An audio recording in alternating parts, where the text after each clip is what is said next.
Saan nga ba magsisimula kung gusto mong maging isang successful na freelancer? Sa tagal ko na freelancer from 2017 up to now, ito pa rin talaga yung message na nakukuha ko. Nung una, akala ko din, para maging successful na freelancer ka, kailangan meron kang computer, meron kang headset, meron kang web camera, kailangan matalino ka, kailangan magaling ka mag-English, etc.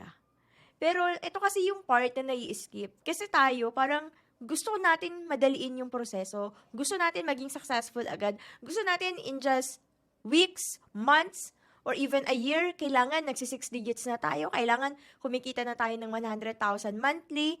Kailangan ito na yung mga na-achieve natin. Kailangan ito. Minsan, the more na nagmamadali tayo, the more na mas prone tayo sa failure. Kasi minadali natin di ba? Pag tumatakbo tayo na mabilis, mas prone tayo na madapa. Kasi hindi natin alam, nakafocus lang tayo dun sa mismong goal natin without trusting in the process. Way back first quarter of 2015, yun yung phase ng buhay ko na na-realize ko na yung pagiging HR specialist ko or yung pagiging empleyado ko, hindi yun yung magiging daan or way or path para doon sa mga goals ko, sa mga pangarap ko. Kung i-compute natin, nagsisave ako ng 2,000 pesos monthly. Ang goal ko, magkaroon ako ng bahay na 1 million pesos. 41 years bago ko ma-achieve yung 1 million pesos na yun. So, more or less, senior citizen na ako nun para ma-achieve ko yung aking ultimate goal na 1 million pesos. So, that's the time na nagkaroon ako ng realization, that's the turning point of my life, na I have to do something para ma-achieve ko yung mga pangarap ko. So, doon nagsimula yung nag-google ako, how to make money online. So, way back 2015, ang lumabas sa Google ay mga investments, mga iba't ibang financial literacy, investment vehicles, stock market, life insurance, real estate, etc. So, syempre, nung time na yun, wala naman akong pang-invest. But, ang ginawa ko, nag-YouTube ako, nag-search ako, tinapos ko, I think, yung series ng Pesos and Cents. I think, buhay pa yun hanggang ngayon sa YouTube. Parang, nung time na yun, okay, may pag-asa pa ako. Bukod sa mag-a-abroad ako, gusto ko mag-abroad para mas malaki yung kitain ko, may pag-asa pa ako sa mundo naman ng stock market pag ako ay nag-invest. So, dumaan yung araw, dumaan yung linggo, yung buwan, na talagang super eager ako hanggang sa pinapanood ko yung mga self-made millionaires and billionaires sa YouTube. Tinitignan ko yung mga advices nila, tinitignan ko yung proseso nila, paano sila naging successful, paano sila naging multi-millionaire, billionaire, at nakita ko yung pattern. Nakita ko yung common denominator ng mga self-made. Ina-advise nila na magbasa daw ng libro. Nung nag-aaral ako, I hate reading books. Pero, I don't know kung ano yung nangyari sa akin na bakit ako naging eager na magbasa ng libro. So, nung time na yon, wala akong pambili ng libro, mga 400 pesos, 300 pesos na book, hindi ko kayang bilhin yun kasi magkano lang naman yung sahod ko. Kung meron kang goal, you have to start where you are. Kung ano yung mga resources na meron ka, doon ka magsimula. Meron akong cellphone, meron kaming internet sa office, nag-google ako.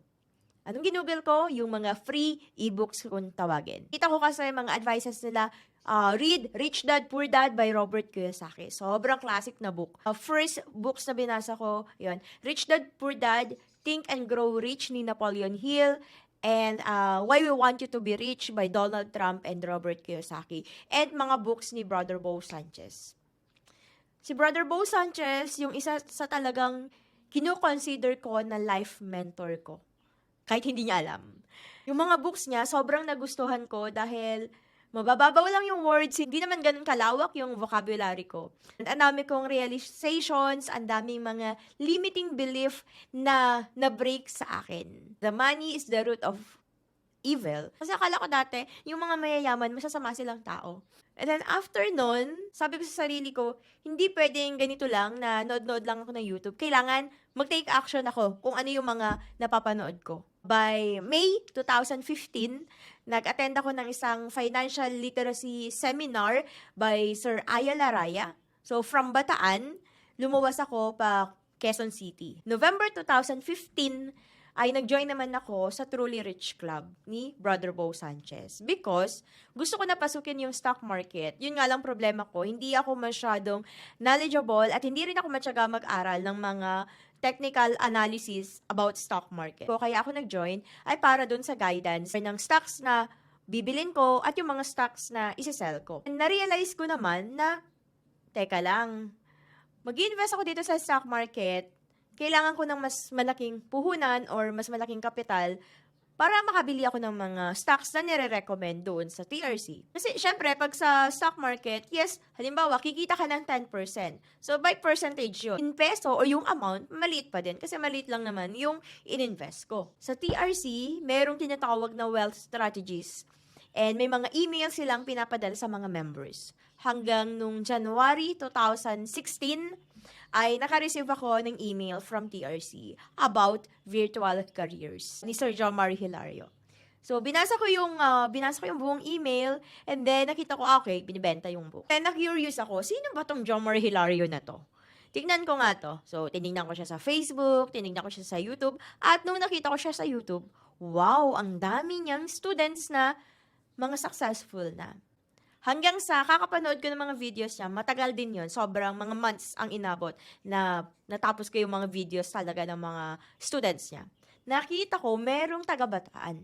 So, noong una kasi parang, parang, totoo ba yan? Diba? Ganyan. Sinearch ko siya sa Facebook, nakita ko siya, and then yun. Alam mo yun, yung parang, baka ito na. Hanggang sa, hindi ko na tinigilan yung pagre-research about freelancing.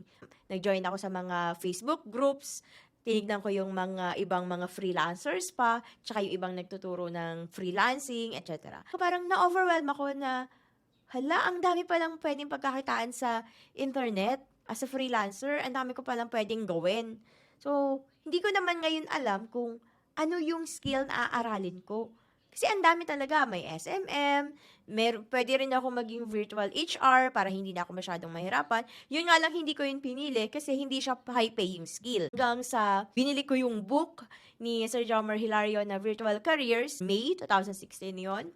Hanggang sa yun, dire-diretso lang. Pero hindi ako nagtitake ng mga paid online course. Wala talaga. As in, YouTube lang muna ako. Hanggang sa parang decided na ako. So, ginawa ko, wala akong pampuhunan nun. Hindi ko to nire-recommend sa'yo. Ako kasi nung time na yon, feeling ko parang it's now or never. So, nag-loan ako ng 100,000. Pinambili ko ng computer ko. Yung computer ko nun, medyo mababa lang talaga yung specs niya. Celeron yung specs niya. Pero mabagal siya, okay? Pero yun lang kasi yung kaya ng budget ko. Then, bumili ako ng table. Bumili ako ng packet wifi since wala kaming internet service provider dun sa lugar namin. Then, bumili ako ng mga iba ko pang kailangan. Sumingit din ako ng mga books kasi para sa akin, magandang investment yung mga books na yon.